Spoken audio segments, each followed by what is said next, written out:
Assalamualaikum warahmatullahi wabarakatuh. Salam sejahtera buat sahabat Kang Asep Hidayat semua dimanapun berada. Pertemuan kali ini kembali Kang Asep akan melanjutkan cerita yang sebelumnya, yaitu misteri Gadis Penunggu Jembatan Gantung bagian 4. Langsung saja kita ke bagian ceritanya. Namun seperti biasa, yuk kita membaca. Bismillahirrohmanirrohim. Inilah selengkapnya.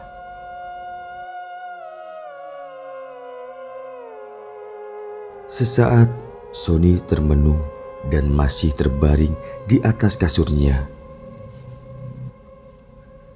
Tubuhnya basah dengan peluh. Pikirannya ke mimpi yang baru saja ia alami. Walau terkejut dan merasa aneh akan mimpinya, namun ada pula rasa kepuasan yang tak terkira. Lalu bergegas, Sony bangkit dari atas kasur dan langsung keluar rumah untuk mandi wajib, karena memang kamar mandinya ada di luar rumah. Sony membuka pintu belakang dan terlihat suasana di luar masih gelap walau hari sudah subuh. Baru saja kakinya melangkah keluar, tiba-tiba saja ia mencium aroma bunga mawar. Seketika Sony menghentikan langkah dan menyapukan pandangan ke segala arah, sembari memastikan dari arah mana kiranya aroma mawar tersebut. Di saat itulah Sony mendengar suara gemericik air dari dalam kamar mandi yang posisinya hanya beberapa langkah saja dari posisinya berada saat itu. Siapa ya subuh-subuh begini yang numpang mandi di sini? Ucapnya dalam hati.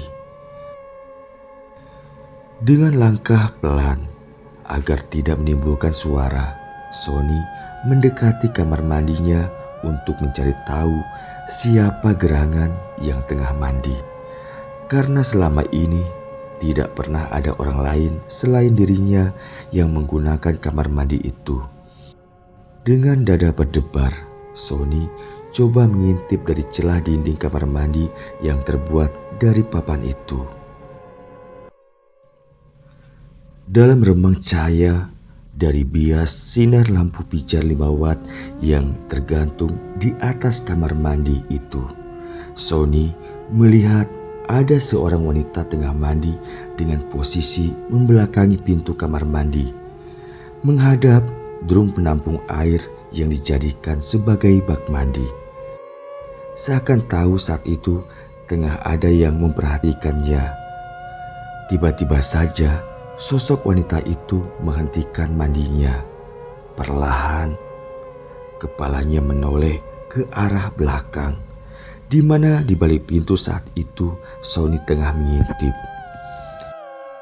Sony sangat terkejut, namun bukan karena saat wanita itu menoleh dapat memutar kepalanya seperti burung hantu, melainkan ia mengenali wanita itu.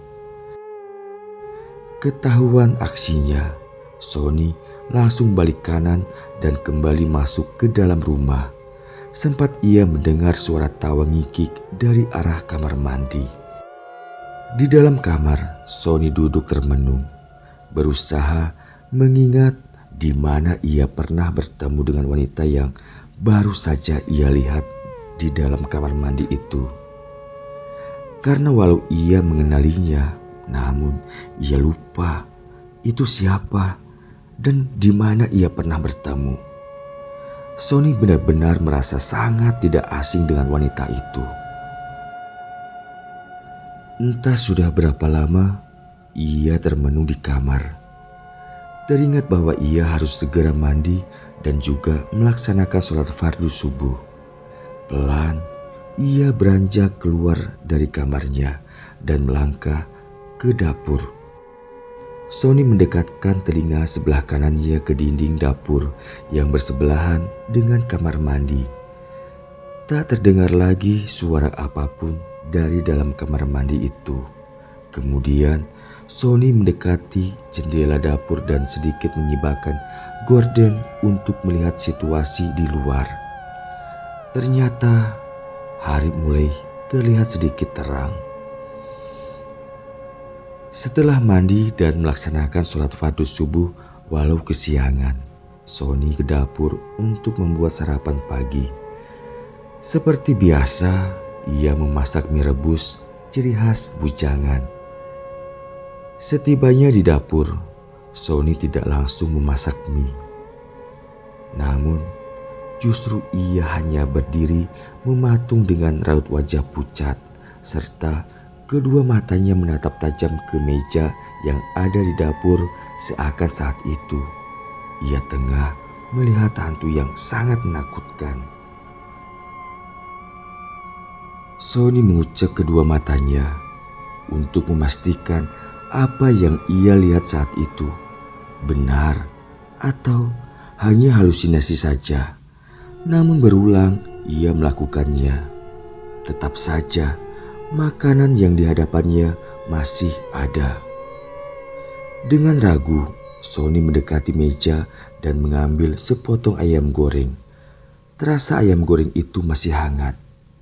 Kemudian ia memakannya. Tidak ada yang aneh. Terasa sebagaimana mestinya. Siapa yang beri makanan ini ya? Ucapnya lagi dalam hati. Tak mau berpikir lagi, Sony mengambil piring dan mulai makan dengan lahap. Namun tentunya ia tidak dapat menghabiskan semua makanan yang ada karena memang makanan itu sangat banyak. Selesai makan, Sony langsung menggunakan pakaian kerjanya dan berangkat ke sekolahan. Di ruang guru, di saat tengah jam istirahat, Sony bertemu dengan Dul. "Kamu sakit ya, Son?" tanya Dul ke Sony yang terlihat tidak ceria seperti biasanya. Bahkan raut wajahnya terlihat pucat. "Enggak, Dul. Hanya ngantuk saja. Soalnya tadi malam kurang tidur pulang dari rumahnya Firman," jawab Sony. "Oh iya ya, hari ini kan pestanya," jawab Dul. "Iya Dul, kamu jam berapa ke pesta Firman?" "Kalau aku entah bisa atau enggak pergi, karena berat kali Dul mataku." "Habis jam sekolahan lah Son. Ayolah pergi Son. Gak enak kalau tak datang.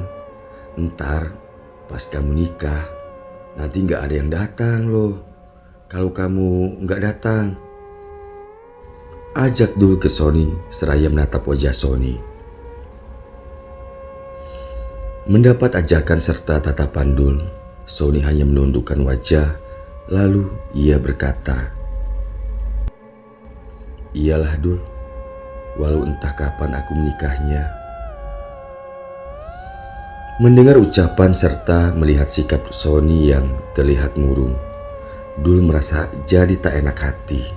Mungkin ucapannya sudah membuat Sony jadi sedih. Lalu Dul mendekati Sony dan berkata, "Maaf Son, aku tak bermaksud menyinggungmu. Aku cuma bercanda saja kok. Ya sudah, kamu istirahat saja ya di rumah. Pelajaran selanjutnya biar aku yang isi. Dan kamu tak usahlah datang ke pestanya Firman lagi. Kamu kan sudah datang juga tadi malam. Nanti aku sampaikan sama Firman ya." "Tak apalah Dul, aku tak tersinggung. Aku hanya benar-benar sedang lelah. Makasih ya, kamu memang sahabatku yang terbaik," jawab Sony.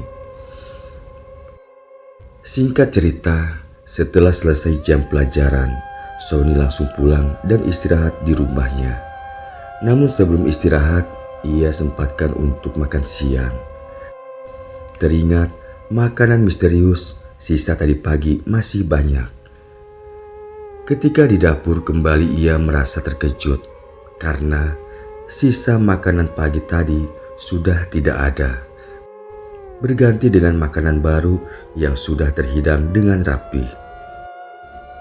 Karena sudah lapar, walau merasa heran dan bingung, Sony langsung makan siang. Setelahnya, ia istirahat di kamar. Jam 4 sore, Sony bangun dari tidur siangnya. Sekujur badannya terasa sakit dan pegal. Namun karena ingat jika ia saat itu belum melaksanakan sholat fardu asar, ia tetap paksakan untuk bangun dan langsung mandi. Setelah mandi dan sholat asar, Sony duduk di teras depan sembari membaca buku. Sesekali ia mengarahkan pandangan ke depan. Terasa sepi, tidak terlihat ada siapapun yang lewat. Karena memang rumahnya berada di lingkungan sekolah. Tentunya sangat sepi jika tidak di hari dan waktu sekolah. Namun dari jauh, ia melihat ada seseorang yang tengah berjalan menuju ke arahnya.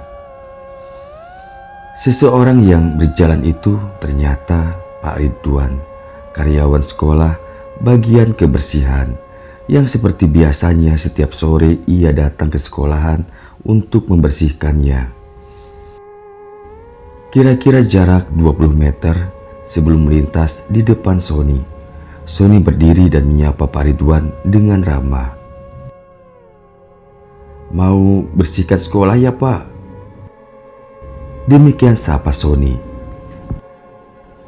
Seakan tak mendengar atau melihat, Pak Ridwan terus berjalan tanpa menjawab atau menoleh ke Sony yang menyapanya.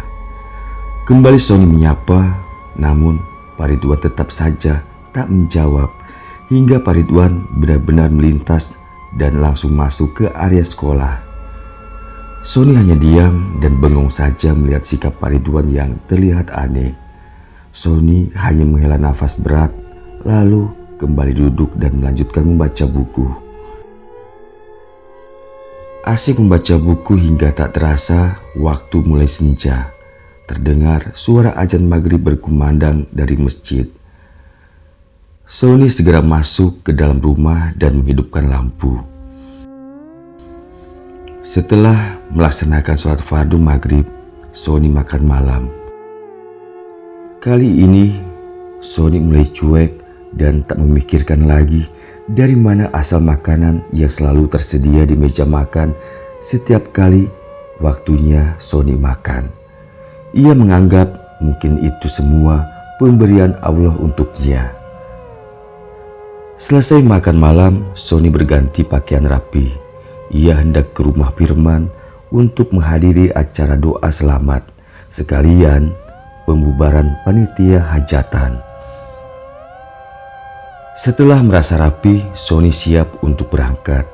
Tak lupa ia menutup dan mengunci pintunya. Namun baru saja beberapa langkah meninggalkan pintu, tiba-tiba saja, "Cepat pulang ya, Bang." Terdengar suara lembut dari arah belakangnya. Seketika Sony menghentikan langkah dan menoleh ke arah belakang. Namun Sony tidak melihat siapapun selain daun pintu rumahnya yang sudah tertutup rapat. Kembali Sony melanjutkan langkah, namun kembali ia menghentikan langkah. Sesaat Sony hanya berdiri mematung sembari mempertajam penciumannya. Ya, saat itu ia mencium aroma wangi yang begitu ia kenali, yakni harum bunga mawar. Dengan dada berdebar, Sony kembali melanjutkan langkah dan terus berjalan tanpa menoleh lagi ke arah rumahnya. Hanya dalam hati saja ia berkata, "Salimah." Bersambung.